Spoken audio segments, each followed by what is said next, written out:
श्रेया अपनी बीएससी की पढ़ाई ख़त्म करके कोलकाता से अपने गांव कंचनपुर अपने काका से मिलने जा रही थी। उसी साल उसने अपने माँ बाप को एक कार एक्सीडेंट में खो दिया था। अब उसके काका के अलावा उसकी दुनिया और उसके परिवार में और कोई नहीं बचा था। कंचनपुर बंगाल के कोने में छुपा एक छोटा सा गांव था। जब श्रेया की ट्रेन दोपहर के 2 बजे गांव पहुंची और वो कंचनपुर स्टेशन पर उतरी तो मई की तपती गर्मी में भी कंचनपुर की हवा में एक अजीब सी ठंडक थी। स्टेशन पर उसके काका उसको लेने आए थे।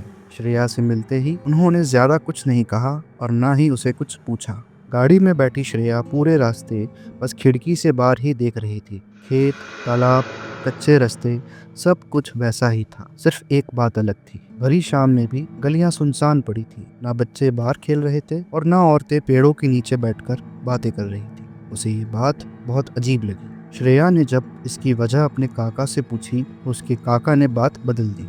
श्रेया के काका उनकी खानदानी कोठी में रहते थे। गांव से थोड़ा बाहर पीपल के घने पेड़ों से घिरी एक कोठी, जिसकी छत से गांव का तालाब दिखता था। कोठी के अंदर घुसते ही श्रेया की बचपन की यादें ताज़ा हो गई। उस रात श्रेया ने अपने कमरे में ही खाना खाया और थकान की वजह से वो जल्दी सो गई, क्योंकि अगली सुबह उसे काका के साथ गांव के बाजार जाना था। रात के 2 बज रहे होंगे जब श्रेया की आंख अचानक खुली। उसकी चादर ज़मीन पर गिरी हुई थी। वो जैसे ही अपनी चादर उठाने झुकी, उसे अपने कमरे के बाहर से एक आवाज़ आई। उसने थोड़ा गौर से सुना तो उसे लगा कि शायद कोई उसे बुला रहा है। श्रेया, ओ श्रेया, श्रेया। पर वो आवाज़ सुनकर एक पल को उसका मन खुश हो गया, पर दूसरे ही पल उसके हाथ पैर ठंडे पड़ गए।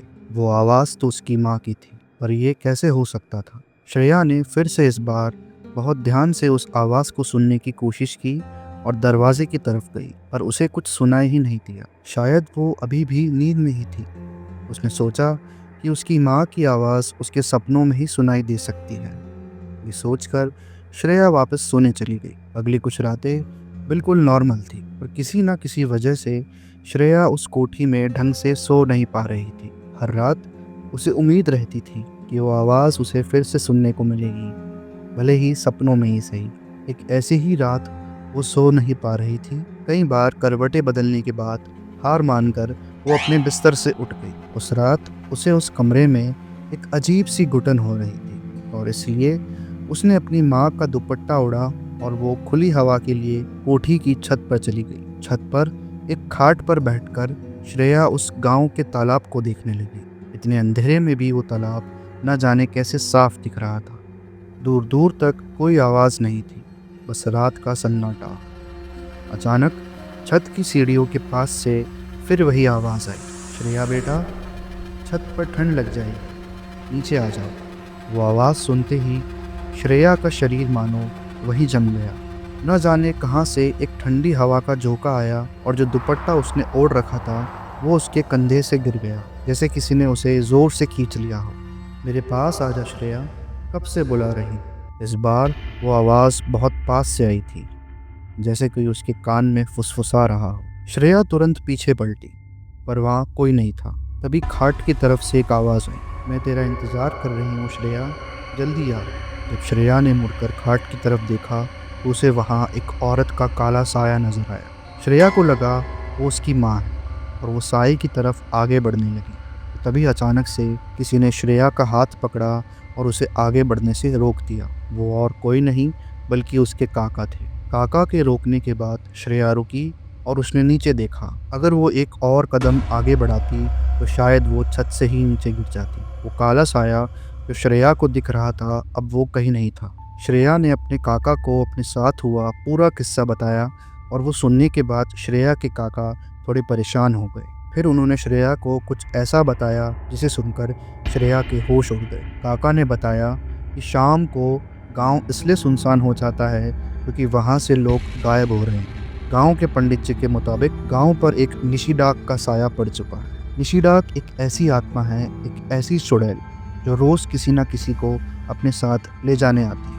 किसी ने आज तक उसे देखा तो नहीं है, पर जो भी गायब होता है कुछ दिन बाद जंगल से उसके शरीर के टुकड़े मिलते हैं। उसके काका ने उसे चेतावनी दी कि आगे से उसे कोई भी आवाज़ सुनाई दे तो वो उसकी तरफ ना जाए, भले ही वो उसके माँ बाप की आवाज़ क्यों ना हो। अपने काका की बातें सुनकर वो थोड़ा घबरा गई थी। अगले दिन दोपहर के खाने के बाद श्रेया ने सोचा कि वो तालाब का एक चक्कर लगाएगी। वो जानती थी कि अगर उसने काका को बताया तो वो उसे शायद बाहर नहीं जाने देंगे, इसलिए ही बिना किसी को कुछ बताए वो घर से निकलकर तालाब की ओर चली गई। जब वो वहाँ पहुंची तो कुछ औरतें तालाब के कोने में कपड़े धो रही थी। श्रेया तालाब की दूसरी तरफ जाकर बैठ गई। उसने सोचा कि वो कुछ देर के बाद घर चली जाएगी ताकि काका परेशान ना हो जाए। उस पीपल के पेड़ की छांव में बैठे बैठे उसकी आंख कब लग गई उसे पता ही नहीं चला।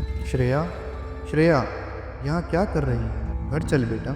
ये आवाज़ सुनकर झटके से श्रेया की आंख खुली। सूरज डूब चुका था और अंधेरा होने लगा था। दूर दूर तक वहाँ कोई नहीं था। श्रेया वहाँ से जाने के लिए फट से खड़ी हुई और तब उसने देखा कि तालाब के पास एक औरत अभी भी कपड़े धो रही। श्रेया को ये बात बहुत अजीब लगी। वो उस औरत के पास गई तो उसे समझ आया कि वो औरत बार बार बस श्रेया की माँ का वही दुपट्टा धो रही थी जो एक रात पहले श्रेया ओढ़कर छत पर गई थी। उस रात की बेहोशी के बाद वो उस दुपट्टे के बारे में पूरी तरह से भूल गई थी।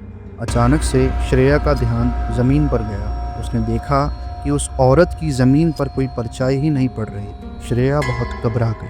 श्रेया चुपचाप वहां से वापस जाने ही वाली थी कि तभी श्रेया को पीछे से एक आवाज आई। आ गई मेरी श्रेया। श्रेया जैसे ही उस औरत की तरफ मुड़ी, उस औरत का घूंघट हटा और जब श्रेया ने उस औरत का चेहरा देखा तो उसकी रूह कांप गई। वो औरत बिल्कुल उसकी माँ की तरह लग रही थी। श्रेया अपनी माँ को देखकर खुद को रोक नहीं पाई और जाकर उस औरत के गले लग गई। और तभी उसने देखा कि उस औरत के बाल बिल्कुल बिखरने लगे हैं और उसका चेहरा काला पड़ने लगा है। उस औरत की आंखें एकदम लाल हो गई। वो अपने चेहरे पर एक भयानक मुस्कान लिए श्रेया को देखे जा रही थी। श्रेया को अब समझ आ गया था कि उसका सामना आज एक निशी डाक से हुआ है। उस चुड़ैल का वो रूप देखते ही श्रेया जोर से चिल्लाई। उसकी चीख सुनकर उसे ढूंढ रहे उसके काका जल्दी से तालाब की तरफ भागते आए, पर जब तक वो पहुंचते बहुत देर हो चुकी थी। उन्हें वहाँ कोई नहीं मिला। अगर कुछ मिला तो वही पुराना दुपट्टा। श्रेया को ढूंढने के लिए उसके काका पूरी रात भटके और जब वो आखिरी बार तालाब के पास आए तो उन्हें जंगल की तरफ से श्रेया की प्यारी सी आवाज़ उनके कानों में गूंजी। काका, आप आ गए क्या काका?